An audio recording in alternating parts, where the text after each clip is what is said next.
తెలంగాణలో త్వరలో ఉప ఎన్నికలు రాబోతున్నాయా అంటే ముఖ్యమంత్రి రేవంత్ రెడ్డి ఇచ్చిన సంకేతాలు అవునని అనిపిస్తున్నాయి. స్టేషన్ గన్పూర్ సభ సందర్భంగా కడియం శ్రీహరికి అండగా ఉండాలంటూ ముఖ్యమంత్రి పిలుపునివ్వడం, రేపు మాపో జరగబోయే ఎన్నికల కోసం రాలేదంటూ ముఖ్యమంత్రి పరోక్షంగా వ్యాఖ్యానించడం ఈ వాదనకు బలం చేకూరుస్తోంది. ఓవైపు జంపింగ్ ఎమ్మెల్యేలకు సంబంధించి సుప్రీంకోర్టులో పిటిషన్ దాఖలైంది. ప్రస్తుతం దానికి సంబంధించిన కేసు సుప్రీంకోర్టులో కొనసాగుతోంది. మరోవైపు కోర్టు ఏ తీర్పునిచ్చినా శిరసా వహిస్తానంటూ ఇప్పటికే ఎమ్మెల్యే కడియం శ్రీహరి స్పష్టం చేసిన నేపథ్యంలో మరి ఉప ఎన్నికలు రాబోతున్నాయంటే ప్రస్తుతం అందుకు అధికార విపక్షాలు కూడా సిద్ధంగానే ఉన్నట్టు కనిపిస్తోంది. ఇప్పటికే బీఆర్ఎస్ పార్టీ తాము బైపోల్స్కు సిద్ధంగా ఉన్నట్టు ప్రకటించిన నేపథ్యంలో ముఖ్యమంత్రి పరోక్ష వ్యాఖ్యలు ఇప్పుడు ప్రస్తుతం ఉప ఎన్నికలు జరగబోతున్నాయనే అంశాన్ని బలపరుస్తున్నాయనే వాదనలు కూడా వినిపిస్తున్నాయి. రైట్, మా కొలీగ్ శ్రీశైలం ఉన్నారు. దానికంటే ముందు ఒకసారి ముఖ్యమంత్రి ఘన్పూర్ సభలో ఏం మాట్లాడారో చూద్దాం. ఈ రోజు ఇక్కడికి రాలేదు. మీ దేవాదుల ప్రాజెక్టు పూర్తి కావాలన్నా, సిఆర్ గారు నా ముందు ప్రతిపాదించిన పనులను పూర్తి చేయాలన్నా, మీ స్టేషన్ గన్పూర్ కి భవిష్యత్తులో నిధులను విడుదల చెయ్యాలన్నా మీరందరూ కలిసికట్టుగా శ్రీహరి గారి నాయకత్వాన్ని బలపరచండి. ఈ స్టేషన్ గన్పూర్ని అభివృద్ధి చేసే బాధ్యత ఈ రాష్ట్ర ప్రభుత్వం తీసుకుంటుంది.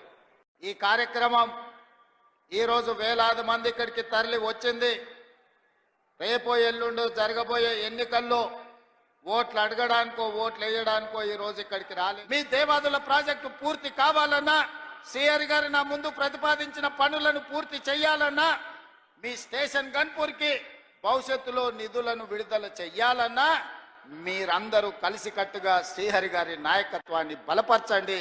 ఈ స్టేషన్ గన్పూర్ని అభివృద్ధి చేసే త్వరలో ఉప ఎన్నికలు రాబోతున్నాయనే అంశాన్ని పరోక్షంగా ముఖ్యమంత్రి సంకేతాలు ఇచ్చినట్టుగా కనబడుతోంది.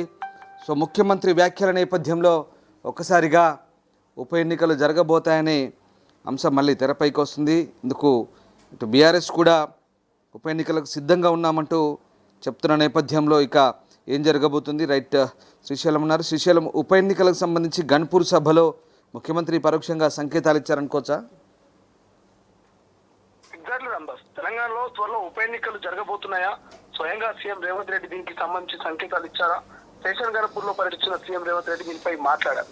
అయితే 800 కోట్ల విలువైన అభివృద్ధి పనులకు శంకుస్థాపన చేసి చిప్పల్లి వద్ద ఏర్పాటు చేసినటువంటి బహిరంగ సభలో ఆయన పాల్గొన్నారు. రామదాస్, ఈ కార్యక్రమంలో వేలాది మంది ఇక్కడికి తరలి వచ్చారు.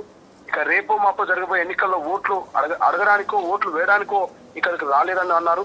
అయితే దీనిపై రాజకీయ విశ్లేషకులు భిన్న రకాలుగా స్పందిస్తా ఉన్నారు. తెలంగాణలో త్వరలో ఉప ఎన్నికలు జరగబోతాయని సీఎం రేవంత్ రెడ్డి పరోక్షంగా సంకేతాలు ఇచ్చారన్నటువంటి చర్చ జరుగుతుంది. రామదాస్, దానికి అర్థం అది కాదని మరికొందరు కామెంట్ చేస్తున్నారు. మరి ఏదేమైనా సాధారణంగా ఎన్నికల ముందు నిర్వహించే పార్టీ బహిరంగ సభల్లో వేలాల్లో జనాలు వస్తా ఉంటారు. కానీ స్టేషన్ గన్పూర్ లో జరిగిన బహిరంగ సభలో కూడా 50,000కు పైగా జనాలు వచ్చారు. వారిని చూసి రేవంత్ రెడ్డి ఇది రాజకీయ వేదిక కాదు, ఓట్ల కోసం రాలేదని అర్థం వచ్చే విధంగా మాట్లాడారు తప్ప ఉప ఎన్నికలు వస్తాయన్న కోణంలో కాదని కొందరు అంటున్నారు. బట్ రేపు మాపో జరిగే ఎన్నికలు అంటే పంచాయతీ ఎన్నికలు కూడా ఉన్నాయి కదా, దీని గురించి మాట్లాడి ఉండొచ్చినటువంటి చర్చ కూడా జరుగుతా ఉంది.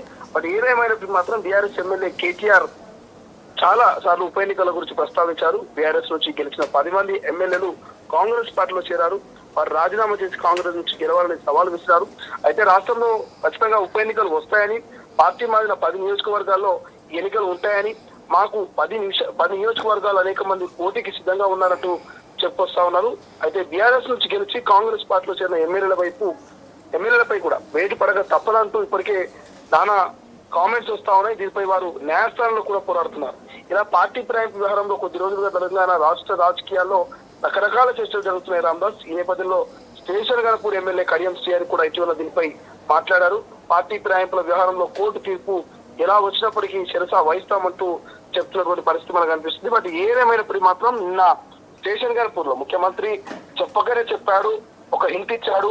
ఉప ఎన్నికలు వచ్చినా సిద్ధంగా ఉండాలి, మళ్ళీ ఓట్లేసి గెలిపించాలి అనేటువంటి అంశాన్ని చెప్పగానే చెప్పారనేటువంటి చర్చ జరుగుతూ ఉంటే అది కాదు, లోకల్ బాడీ ఎన్నికలకు సంబంధించి ముఖ్యమంత్రి హింట్ ఇచ్చారనేటువంటి చర్చ కూడా ఇంకొక వర్గం చేస్తుంది. ఇట్లా 2 రకాల చర్చలు, 2 రకాల వర్గాలు మాత్రం వీటి గురించి డిస్కషన్ చేస్తున్నారు. బట్ ఎందుకంటే అటు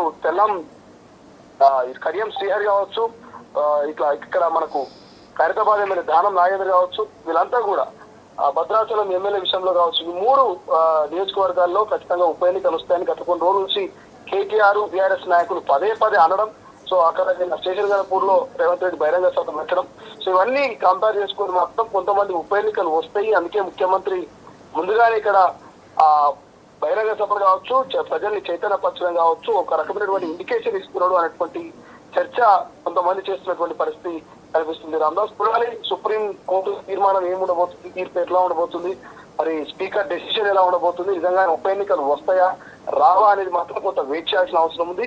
దాని మీద ఎగ్జాక్ట్ గా మనం ఖచ్చితంగా ఉప ఎన్నికలు వస్తాయని ఖచ్చితంగా రావు అని మాత్రం చెప్పలేమంటున్నారు కొంత రాజకీయ విశ్లేషకులు. Ramdas right, thanks for the update Srisailam. So రేపు మాపు జరగబోయే ఎన్నికల కోసం రాలేదంటూ ముఖ్యమంత్రి స్టేషన్ గన్పూర్లో చేసిన వ్యాఖ్యలు బైపోల్స్పై సంకేతాలు ఇచ్చాయని తెలుస్తోంది. ఇక స్టేషన్ గన్పూర్లో కడియంకు అండగా ఉండాలంటూ రేవంత్ పిలుపునిచ్చారు.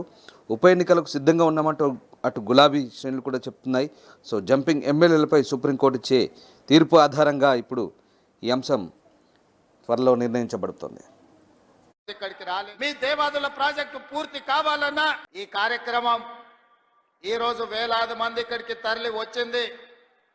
రేపో ఎల్లుండో జరగబోయే ఎన్నికల్లో ఓట్లు అడగడానికో ఓట్లు వేయడానికో ఈ రోజు ఇక్కడికి రాలే. మీ దేవాదుల ప్రాజెక్టు పూర్తి కావాలన్నా, సిఆర్ గారు నా ముందు ప్రతిపాదించిన పనులను పూర్తి చేయాలన్నా, మీ స్టేషన్ గన్పూర్కి భవిష్యత్తులో నిధులను విడుదల చెయ్యాలన్నా మీరందరూ కలిసికట్టుగా శ్రీహరి గారి నాయకత్వాన్ని బలపరచండి. ప్రపంచంలో ఏ మూల ఏ క్షణం ఏం జరుగుతుందో వేగంగా తెలుసుకోవడానికి తొలి వెలుగు వాట్సాప్ ఛానల్ని ఫాలో చేయండి.